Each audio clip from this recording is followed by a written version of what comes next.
Hey guys, this is Steve Halleck of the TikToking Podcast. As always, you can find me at TikToking.com, at Steve Halleck on Instagram, and I put these podcast episodes up on your podcast apps under TikToking or on my YouTube. So I wanted to check in. We're in the middle of this crazy coronavirus, COVID-19 nightmare still, and understandably, I am starting to get emails of pieces that people want to sell. Now, I have to say that I'm actually getting way fewer than I get during normal times. So it's not like most people are sort of panic selling, at least not yet, or at least not in my type of stuff.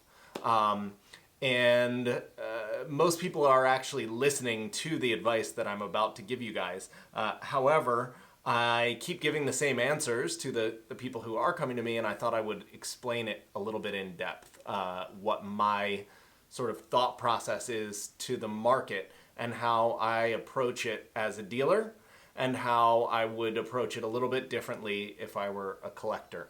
For me, as a watch dealer, I find the best thing to do is to sit on the sidelines. And I've made a kind of firm policy to not buy anything. Doesn't matter the price, doesn't matter what it is, I'm not personally buying anything.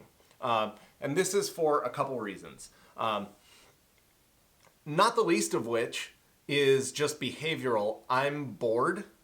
I like to deal. I like to buy things. I like to sell things. It's fun for me. I like getting new watches in. I like making videos for you guys. This is a really fun part of my job. But knowing that, I don't want to make bad decisions just out of boredom. This business is how I feed my family. It's how I put a roof over my head. And I have to be prudent and know my own psychology to the point that, I can't afford to just be wrong with things. I buy these watches with my money. I, as a business, have to sell these watches at a profit, right? So in normal times, I know the market pretty well. I know approximately where I can sell a watch, at what price. And I have some idea of the liquidity of it.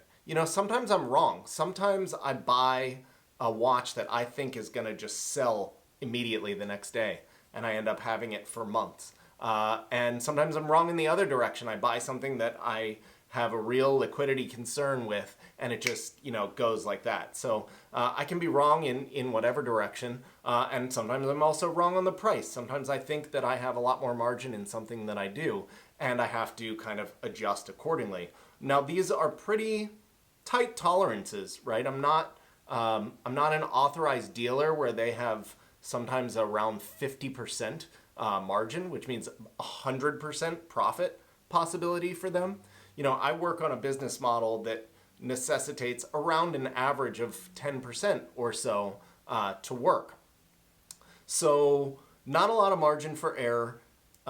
And obviously, when something's more illiquid, right, less liquid, then there needs to be a little bit more price appreciation potential or margin in it. Okay, so this is normal times.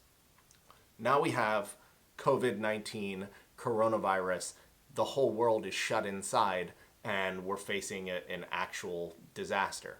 I've already given you my thoughts of the likely outcome, which is that I think that independent watches will stay pretty strong. I think that some of the overpriced stuff, maybe Nautiluses and steel Rolexes that were at a big premium, maybe those have further to fall, but they were further up to start with. These are my kind of price ideas in the future. However, what I still don't know is this liquidity thing. In general, people are not buying watches right now. Dealers can tell you that they're selling whatever, but nobody's buying much of anything, and they shouldn't buy that much right now, right? There's a lot of uncertainty. Again, buy something if you have a lot of extra money laying around and it'll make you feel better.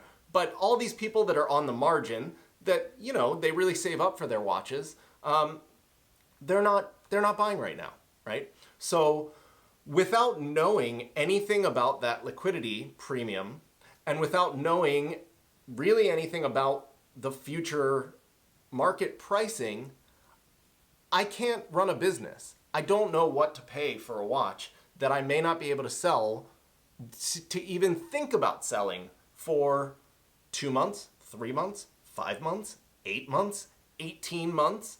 Who the heck knows, right? So this is the thought process from me as a dealer. My urge to you is don't sell watches, because you come to somebody like me, I'm not going to buy them at all, right? I gave you my idea, but let's say somebody would, or let's say I would. How am I going to price your watch? Well, basically, I have to look at the absolute worst case scenario to make sure that I'm okay in it, which means that the worst case scenario in this thing is really bad, right? It's really, really bad. And so you don't want me to pay you for your watch based on the worst case scenario. Now, in a month or 2 months or however long, we're going to have a lot more data. We almost definitely will not be in a worst case scenario situation, right? That's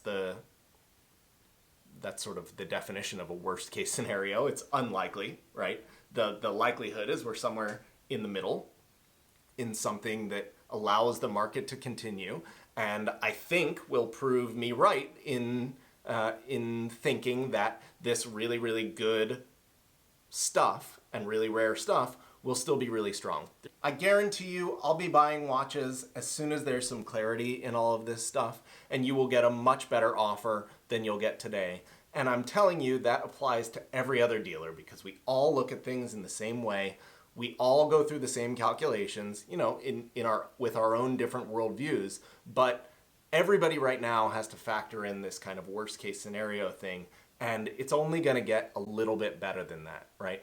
So now let's look at the flip side of this, which is me as a collector, or you as a collector. The only 2 watches that I've tried to buy were both watches for myself. I'm here, I'm stuck just like everybody else, I'm bored, I would love to buy something. This is also a good reason why the market is going to go through kind of a nice correction, because private customers shouldn't be figuring in that liquidity portion of it as much as they have been.